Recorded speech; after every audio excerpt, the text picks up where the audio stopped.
एका वस्तूची किंमत 20% कमी केली, त्यामुळे ग्राहकांना ती वस्तू 360 रुपयामध्ये 2 किलो अधिक मिळते, तर त्या वस्तूची मूळ किंमत किती? बघा मित्रांनो, एखाद्या वस्तूची किंमत जर कमी केली तर ती वस्तू आपल्याला नक्कीच जास्त मिळते तेवढ्याच खर्चामध्ये, बरोबर? तर त्या कन्सेप्टवर आपलं गणित आहे. बघा सिंपल काय, 20%ने एखाद्या वस्तूची किंमत कमी केली. 20% म्हणजे काय असतं अपूर्णांकात? बघा 1/5 असतं. किंमत कशी झाली? कमी झाली. कमी झाली म्हणजे मायनस, बरोबर? आता मला सांगा, किंमत जर कमी झाली म्हणजे ही प्राइस आहे, समजा ही प्राइस आणि इकडलं कन्झम्पशन म्हणजे उपभोग, ती वस्तू आपल्याला किती किलो काय जे असेल ती मिळते. बघा 5 मधून 1 गेला, किती उरले?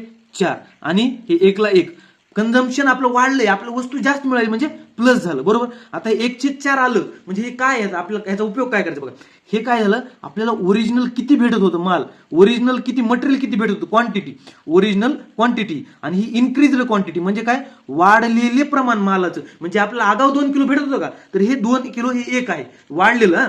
बघा आता आपल्याला गणितामध्ये वाढलेलं किती दिलंय, आपण काढलंय 1, दिलंय किती? 2 किलो, बरोबर? तर आपलं ओरिजिनल किती असणार? ओरिजिनल 4 आहे, म्हणजे 4ची व्हॅल्यू किती येणार मित्रांनो? 1 ला 2 तर 4 ला 8 किलो.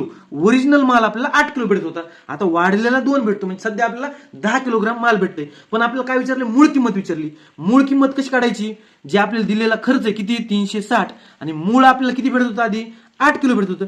8 न भागायचं, 8 1 8, 8 चोक 32, उरले 4, 8 45, म्हणजे रुपये 45 किलोग्राम, बरोबर? 45 रुपयाला 1 किलोग्राम भेटत होतं. धन्यवाद.